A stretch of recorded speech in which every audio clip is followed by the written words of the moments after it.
உங்க பண்ணி தான் பார்த்துட்டு இருந்தோம். ஆமாங்க ஐயா. இந்த 1.5 ஏக்கர்ல பார்த்தீங்கன்னா பல பயிர்கள் பண்றீங்க. மாடு பண்றீங்க, ஆடு பண்றீங்க, கோழி பண்றீங்க. ஆமாம் ஆமாம். சோளம் வச்சு பண்றீங்க. இதெல்லாத்தையும் நீங்கள் மட்டும் தான் மெயின்டைன் பண்ண முடியுதா? இல்லை இதுக்குன்னு தனி நம்ம ப்ரொஃபஷனலிஸ்ட் ஒருத்தர் இருக்கிறார். அவரை இன்ட்ரோ பண்ணுறேன் பாருங்கள். வாங்க ஐயா வாங்க, நீங்கள் வாங்க சொல்கிறேன்.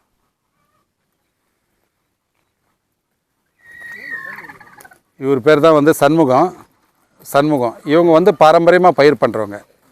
இவங்க நம்ம பண்ணையை பார்த்துக்கிறது இவங்க தான். இத்தனை மெயின்டெனன்ஸும் இவங்க தான். நாம் வந்து சென்னையிலேருந்து எப்போ வருவோம் போவோம் செய்வோம் சொல்லிவிடுவோம் இன்ஸ்ட்ரக்ஷன். நம்ம சொல்லிட்டோம்னா அதை எப்படி பண்ணுறதுன்றது வந்து நல்லா பண்ணுவார். ஏன்னா பாரம்பரியமான விவசாயிங்க இவங்க. அது மூலமாக ரெண்டாவது வந்து இவர் பில்டிங்லாம் கன்ஸ்ட்ரக்ஷன்லாம் பண்ணக்கூடிய ஆள். இவர் தான் அந்த பண்ணையை வடிவமைச்சது. ஆமாம், இவர் தான் முழுக்க பண்ணையை வடிவமைச்சது இவர் தான். கோழி, இந்த ஆடு மாடு அத்தனையும் கவனிச்சுக்கிறது இவர் தான். ப்ரூடிங் போடுறதில் பக்காவாக பண்ணுவார். ப்ரூடிங் பண்ணுறோம் இல்லையா, ஒரு இழப்பு கூட இல்லாமல் இருக்குது. அப்போ சொல்லிட்டு இருந்தேன் இல்லையா, அது இவர் தாங்க ஐயா. இவர் தான் உங்களை இன்ட்ரடியூஸ் பண்ணிங்க. என்னென்ன பண்ணுறீங்கன்னு சொல்லுங்கள். ரெண்டாவது ஜீவாமிர்தெல்லாம் இவர் தான் கலக்கிறது. நம்ம ஒன்று சொல்லி கொடுத்துட்டா போதும், அதுபடி பண்ணுவார். கரெக்டாக மெயின்டைன் பண்ணி செடிங்களுக்கெல்லாம் ஊற்றுவாருங்க ஐயா. அவர் எந்தெந்த செடிக்கு எவ்வளோ கொடுக்கணும் என்ன பண்ணணுங்கிறதெல்லாம் டீட்டெயிலாக இவர்கிட்ட கேட்டிங்கன்னா இவரும் சொல்லிடுவார். ஜீவாமிர்தம் கொடுக்குறாரு, மீனமிலம் கொடுக்குறாரு, அந்த போரான் எருக்க கரைசல் கொடுக்குறது இவர் தான். ஐயா வணக்கம். ஐயா உங்கள் பேர் ஊர் சொல்லுங்களேன். என் பேர் சண்முகம் ஐயா. எங்களுக்கு வந்து பள்ளிப்பட்டு தாலுக்கா கீழடுங்க கிராமம் ஐயா. பிறந்து வளர்ந்ததெல்லாம் இங்கே தானே? பிறந்து வளர்ந்ததெல்லாம் இங்கே தான். என்ன மாவட்டம் இது? இது வந்து திருவள்ளூர் மாவட்டம் சார். என்ன படிச்சிருக்கீங்க நீங்கள்? நான் 10வது வரைக்கும் படிச்சிருக்கேங்க. அதுக்கப்புறம் விவசாயம்? அதுக்கப்புறம் விவசாயம் தான். நாங்கள் வந்து தொடர்ந்து வந்து விவசாயம், எங்கள் அப்பா எங்கள் தாத்தா எல்லாருமே வந்து விவசாயம் தான். நாங்கள் தொடர்ந்து விவசாயம் தான். இந்த பண்ணை நீங்கள் வரும்போது எப்படி இருந்தது? இந்த பண்ணை வந்து ஓரளவுக்கு இந்த பென்சிங் இதெல்லாம் இல்லாத இருந்தது சார் இதுக்கு முன்னாடி வந்து. இப்போ வந்து நாங்கள் வந்த பிறகு இந்த பென்சிங் போட்டோம், இந்த கோழிக்கு வந்து இந்த பண்ணை போட்டோம். நீங்கள் தான் பண்ணீங்களா? ஆமாம் சார், நாங்கள் தான் பண்ணோம். அதுக்கப்புறம் வந்து இந்த பயிர் வந்து இப்போ ஓரளவுக்கு திரும்பி இருக்குது. இன்னும் கொஞ்சம் போனோம். நாங்கள் இந்த மண் வளமாக வர்றதுக்கு இன்னும் எப்படி ஒரு 6 மாதம் 1 வருஷமானாலும் ஆகும் பயிர் வந்து வளமாக வர்றதுக்கு. சரி, இங்கே என்னென்ன உரங்கள் நீங்கள் தயார் பண்ணுறீங்க? ஏன் இங்கே நாங்கள் வந்து ஜீவாமிர்தம் பண்ணுறோம், மீனமிலம் பண்ணுறோம், அதுக்கப்புறம் வந்து இது எருக்கும் கரைசல் பண்ணுறோம், இது பண்ணுறோம் சார், பச்சிலை கரைசல். இதெல்லாம் நீங்கள் தயார் பண்ணிடுறீங்களா? ஆமாம் சார், நாங்களே தான் தயார் பண்ணுவோம். இப்போ ஜீவாமிர்தம் எப்படி தயார் பண்ணுறீங்க? ஜீவாமிர்தத்துக்கு வந்து 20 கிலோ சாணம், 10 கிலோ கோமியம், 1.5 கிலோ வெல்லம், 1.5 கிலோ வந்து கடலை மாவு, அப்புறம் வேப்ப மண். அந்த எந்த கைனிக்கு போட போகிறோமோ அந்த வேப்ப மண்ணை எடுத்து போட்டு கலக்கிடுவோம் சார். கலக்கிட்டு 7 நாள் கலக்கினே இருப்போம். 7வது நாள் கொடுத்துருவோம். கொடுக்கும்போது என்ன மாற்றம் தெரியுதுங்க? இப்போ வந்து மாற்றம்னா வந்து செடி வந்து ஓரளவுக்கு ஒரு மாதிரியாக இருக்குது சார். அது அந்த ஜீவாமிர்தமும் இந்த எருக்கும் கரைசல் இதெல்லாம் கொடுக்கும்போது வந்து அது போரான் சக்தி இதுவாகி ஓரளவுக்கு இப்போ வந்து பரவாயில்ல, நல்லாயிருக்கும். இப்போ வந்து நல்லா இருக்குது. சரி, இப்போ பூச்சி நோய் தாக்கத்தில் வரும்போது கூட அதை அடிக்கலாமா? பூச்சி நோய் தாக்கத்தில் அடிக்கலாம் சார். மீனம்லாம் அதெல்லாம் கலந்து அடிக்கணும், ஆனால் அளவோடு அடிக்கணும். சரிங்க, நான் கேட்ட கேள்வி வந்து நிறைய விஷயங்களை பகிர்ந்தீங்க. ரொம்ப நன்றிங்க. நன்றிங்க. அவங்க மிஸ்ஸஸும் சேர்த்து பார்த்துக்கிறேன். அப்படிங்களா? நீங்கள் இந்த பண்ணை யார் பார்த்துக்கிறீங்க? நானே எங்கள் வீட்டில் இருக்கிறவங்க பார்த்துக்கிறேன். இந்த பண்ணை மெயின்டைன் பண்ண 2 பேரும் மெயின்டைன் பண்ண முடியுதா? இப்போ எவ்வளோ கஷ்டம் இருந்தாலும் இந்த மாதிரி தொழில் பண்ணும்போது வந்து அந்த கஷ்டம் தெரியாது சார். நீங்கள் அதிலே பண்ணதுனால இது வந்து நிறையா இது பண்ணுறோம்ல, அதனால வந்து நமக்கு அந்த கஷ்டன்றது தெரியாது. இவங்க வந்து அவருடைய ஒய்ஃப். இங்கே பண்ணையை பார்த்துக்கிறது இவங்க 2 பேர் தான். இவருக்கு பெரிய உதவியாக இருப்பாங்க, நம்மளுக்கும் பெரிய உதவி. சின்ன வேலைகள்லாம் இருக்குல்ல, அந்த களை எடுக்கிறது, பாத்தி அமைக்கிறது, அந்த வேலைலாம் வந்து ரொம்ப அற்புதமாக. ரெண்டாவது வந்து கோழிகள் பராமரிக்கிறது இவர் இல்லாதப்ப இவர் பார்த்துப்பாங்க. அதாவது ஒரு 2 ஆள் செய்கிற வேலை அந்த அளவுக்கு டேலண்டாக கொஞ்சம் வாய்ப்பு இருக்கு, அவ்வளோதான். மற்றபடி நல்லா சொல்லுங்க. மாட்டுது பேர் வந்து உஷா. எங்க பேர் உஷா சார். என்ன படிச்சிருக்கீங்க? நாங்க படிக்கல சார். நாங்க விவசாயம் தான் சார். விவசாயம். ஆமா சார். இந்த பண்ணையை பராமரிக்கிறது எப்படி இருக்கும் உங்களுக்கு? எனக்கு ரொம்ப பிடிச்சிருக்கு, செய்யறதுக்கு ரொம்ப பிடிக்குது வேலை செய்யறதுக்கு. இங்க என்னென்ன வேலை நீங்க பாக்குறீங்க? நாங்களா ஜீவாமிர்தம் கலக்குறோம், மீனமில் கலக்குறோம் சார் நாங்க. அப்புறம் கோழிக்கு மேப்பு வைக்கிறோம், என்ன சொல்றது, கைனுக்கு களை வாங்குறோம், அது வெளியே சாணி எல்லாம் எடுத்துன்னு வந்து கோழிக்கு போட்டு விடுறோம் சார். நாங்கள் கோழி சாணி எங்கம்மா எடுத்து போறீங்க? நம்ம மாட்டு இதே சார். அது எதுக்கு போடுறது?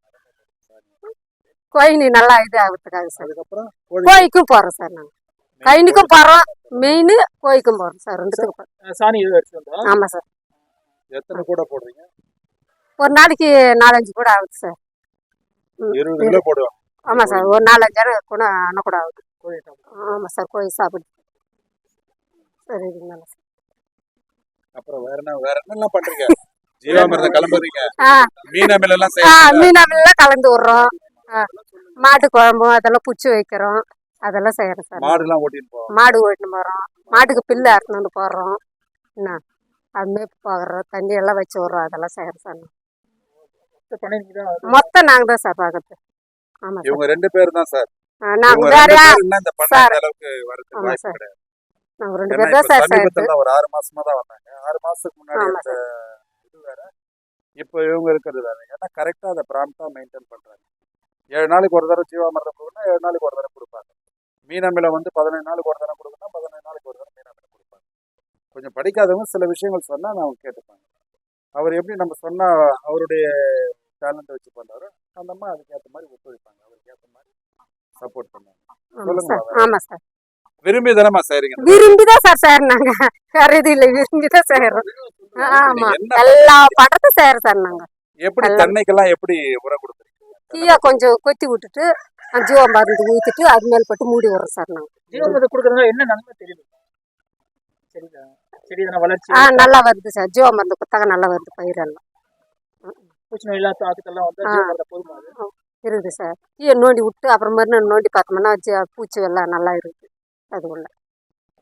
அவங்க சொல்றது மண்புழு சொல்றாங்க. ஆமாம் சார். புழு உற்பத்தி ஆயிருக்கு. ஆமா சார். முந்தி வந்து அந்த மாதிரி கிடையாது. இப்போ இப்போ இருக்குது கண்டினியூஸா இவங்க இருக்கிறதுனால கண்டினியூஸா கொடுக்குறாங்க. மறுபடியும் 7 நாள் கொத்து ஊற்றணுமானாக்கா மறுபடியும் அது எத்தனை கொத்தி பார்த்தோம்னா இருக்குது சார். நல்ல பூச்சி. புழுலான இருக்குது. இதுக்கு முந்தி அந்த மாதிரி இல்லையாமா? இல்லை இப்போ இருக்குது சார். ஆமா. இதுக்கு முந்தி அந்த மாதிரி உண்மையே கிடையாது. இப்ப ஜீவாமிர்தம் கொடுக்குறாங்க, ஜீவாமிர்தத்தோட கூட மீன் அமிலம் கொடுக்குறாங்க. 2 கலந்து கொடுக்குறோம் சார். 15 நாளுக்கு ஒரு தடவை கொடுக்குறாங்க. 2 கொடுக்குறோம் சார். எரிக்கை இது கொடுக்குறோம், எரிக்கை இலை. இயற்கை இலை. ஆமாம் சார், அதுவும் கொடுக்குறோம், அதெல்லாம் செய்யறோம் அது சார். கொடுக்குறதுனால என்னமா நன்மை தெரியுது? நல்ல செடி நல்லா பச்சைன்னு நல்லா இதாகும் சார். அது கொடுத்தா கூட நல்லா இருக்குது செடி. சரி, இப்போ கோழிக்கு இந்த நோயெல்லாம் வரக்கூடாதுன்னா என்ன மாதிரி கொடுக்குறீங்க தீவனம்? தீவனமா சார்? முருங்கைக்கீரை, அதெல்லாம் பப்பளை இலை, அழுத்தி இலை, அதெல்லாம் போட்டு அதை போடுறோம் அப்படியே சார். போட்டுற வேண்டியதுனா இல்லை சார், கட் பண்ணி போடுறோம், உருகி போடுறோம். அப்படியே அந்த முருங்கைக்கீரைனாக்கா அப்படியே கட்டி விடுறோம், கட்டி விட்டாக்கா அது சாப்பிடுது சார். நூல் எடுத்து கட்டி விட்டோம்னா தொங்க அதை உள்ள விட்டோம்னா பார்த்தா ஆமாம் அது பார்த்து சாப்பிடும். ஆமாம் சார். அரிசி ஆட்டு கூட கலந்து கொடுக்கும் கீழே நெல். இதெல்லாம் கொடுக்கும்போது என்ன ஒரு கோழி வெயிட் ஏறுது? வயிற்று ஏறுது. கோழி முட்டையும் கொஞ்சம் நல்லா கொஞ்சம் ஃப்ரெஷ் ஆகிடுது, கோழியும் நல்லா இருக்குது ஆரோக்கியமாக. ஆரோக்கியமா இருக்கு. ஆமாம் சார். சரி, இப்போ இந்த கோழி படுத்துட்டு இருக்கு, அதுக்கு ஏன் என்ன டாக்டரே கண்டுபிடிக்க முடியல சார் அவரால். அது சக்தி கொஞ்சம் கம்மினால அதனால இதாகிடுச்சு. கால்சியம் சத்து கம்மி. இதுக்கு கால்சியம் ஆமா சத்து சார். கம்மினா நம்ம கால்சியம் வந்து கொடுக்கணும். எப்படி கொடுப்பீங்க கால்சியம்? இப்போ கால்சியம் வந்து கால்சியம் டேப்லெட் கொடுப்போம். அப்படின்னா நியூரோபின் இன்ஜெக்ஷன் கொடுக்கலாம். இதுக்கு நியூரோபின் இன்ஜெக்ஷன் கொடுத்தோம்னா நல்லா வந்துடும். நம்ம போட்டுக்கிறோம் நியூரோபின், அந்த மாதிரி மல்டி விட்டமின் கொடுக்கலாம். இப்போ நேற்று வாங்கின அது மறந்துட்டேன் ஒரு டானிக், அந்த டானிக் கொடுக்கலாம். இதெல்லாம் கண்டினியூவாக கொடுக்க நல்லா இருக்கும். இது ஒரு சாம்பிளுக்காக தான் எடுத்து இங்கே வச்சிருக்கிறேன். இதுக்கு என்ன பண்ணணும் அப்படின்ற வைத்தியத்துக்காக. பட் வர டாக்டர்ஸ் வந்து உண்மையிலே தெரியல, அதை நம்ம எப்படி சொல்றதுன்னு தெரியல. தீத்த நானும் சொல்றேன் சார். ஆமா சார், எத்தனை தரமே சார் ஃபோன் பண்றோம், நாங்க வரவே மாட்டோம். நாங்க இந்த டானிக் நல்ல tonic, liver tonic 2000 sir. Liver tonic கொடுக்கும். இது வந்து ஒரு 20 ml கொடுக்கும். ஒரு கோழிக்கு 20 ml கணக்கு. அதான் 100 கோழி. 100 கோழி சார். இது வந்து விமரால் போர்ட்னு சொல்லிட்டு இதையும் சேர்த்து கொடுக்கும். கோழிக்கு நான் கேட்ட கேள்விக்கு நிறைய விஷயம். ரொம்ப நன்றி. சரிங்க, ரொம்ப